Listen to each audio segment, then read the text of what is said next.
When the Warlock was introduced to Diablo 2, it brought some rather broken abilities along with it. The skill Bind Demon was quickly adopted into nearly every Warlock build. While most players already know how powerful this skill is when it comes to slaying monsters, what they might not know is that this skill is the key to the most busted farming method in Diablo 2 history.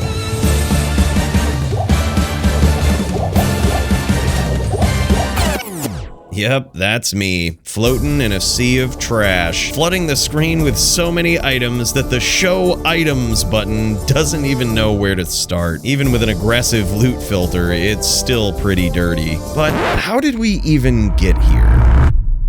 The skill Bind Demon allows you to recruit almost any demon in the game. This is extremely powerful and full of hidden tricks. For example, binding a demon and then consuming it can give some unusual benefits. Wyand Voidbringer can be binded and then consumed to give a massive debuff to enemy magic resistance. Same thing for Shank the Overseer. While many people simply bind Hephasto, consuming him gives a huge boost to the player's damage reduction. Lister the Tormentor has a unique effect that gives additional enhanced damage, along with a ton of other hidden abilities you'd never know about until you bound the demon. But quite possibly the best hidden ability of them all comes from this monster.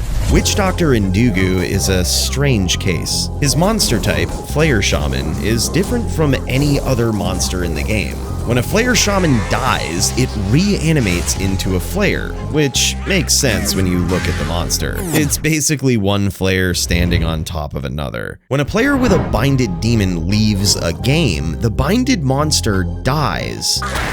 This event would usually trigger a reanimation for the Flayer Shaman. Instead, the corpse that would otherwise reanimate just stays on the ground. And that is where the hidden ability of Endugu comes into play. If a player leaves the game outside of town, the body left over can be corpse exploded, revived, or even horked. So a barbarian player could stay in the area while his friends continually join and leave, and well, this would happen.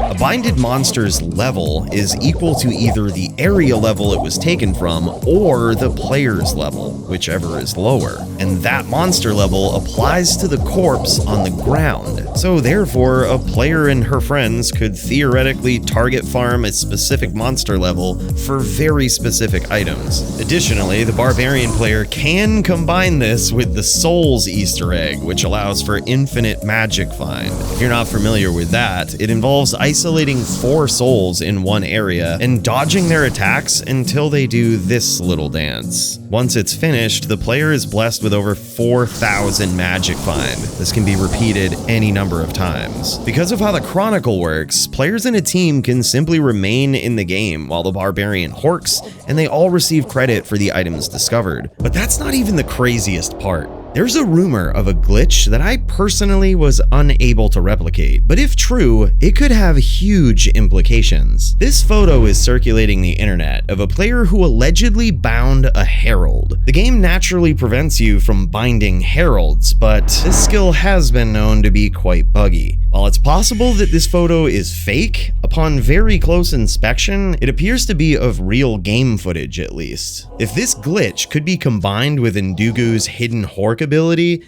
it could be raining Sunder Charms in no time. Shout out to Namhan for showing me this. Don't forget to tip your dealer. I'm trying to hit 100k subs this year, so subscribe if you want to help out.